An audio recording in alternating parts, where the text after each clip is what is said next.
네, 여러분 안녕하십니까? 취업 대통령 정광식입니다. 오늘은 여러분들과 함께 지원 직무에서 어떤 일을 하고 싶으신가요? 라고 하는 질문이 왔을 때 어떻게 대답해야 되는지 전략에 대해서 한번 알아보도록 하겠습니다. 아무래도 이 질문의 의도는 본인이 해야 되는 일을 잘 알고 있는지, 내야 될 성과나 역할은 잘 알고 있는지 이런 부분들을 확인하고자 하는 것이겠죠.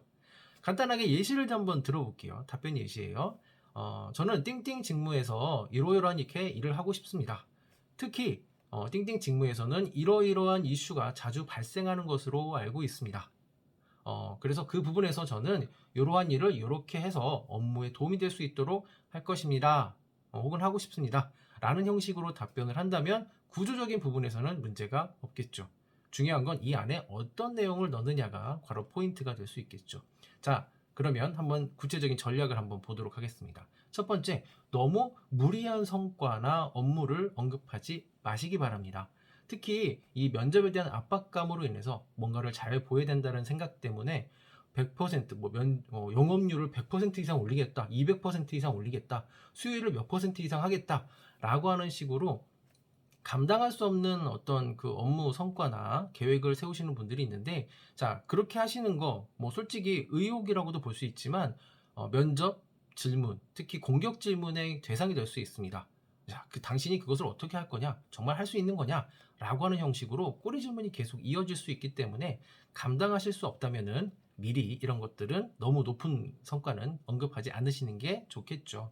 자, 그리고 또 한 가지가 어떤 행동을 할 것인가에 대한 계획에 대한 논리적이고 현실 가능한 부분이 있어야 됩니다.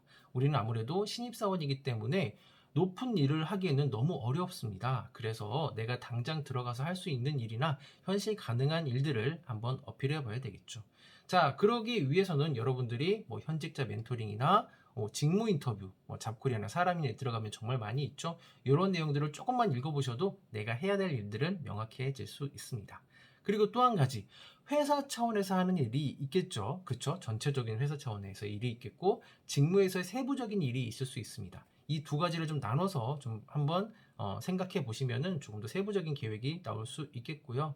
결과적으로는 기업이 나에게 기대하는 성과나 요구사항이 무엇인지를 명확하게 파악하고 답변하는 것이 제일 관건이겠습니다. 전체적인 직군, 즉 직무 보기엔 좀 너무 시간이 부족하고, 직군으로 보게 되면 경영지원 직군 쪽 친구들 같은 경우에는 로열티나 주인의식, 책임감, 직업윤리 등을 기반으로 해서 우리 회사를 어떻게 좀 이끌어 나가겠다라고 하는 큰 포부적인 부분에서 좀 접근을 작게 접근해 보시는 것도 방법이겠고요. 이공계, 특히 연구개발 생산 쪽 같은 경우에는 아무래도 직무 중심으로 좀 여러분들이 테크니컬한 이런 일들 이야기를 좀 해주시는 거, 전공 중심으로 이야기를 해주시는 게 훨씬 더 도움이 될 것이라 판단이 됩니다. 자, 오늘은 여러분들과 함께 지원 직무에서 어떤 일을 하고 싶은가에 대한 부분에서 좀 가이드라인을 제가 드려봤습니다. 여러분 이 안에서 핵심을 꼭꼭 넣어서 훌륭한 답변 만들어서 좋은 성과 이루시기 바라겠습니다. 오늘은 여기까지 하겠습니다.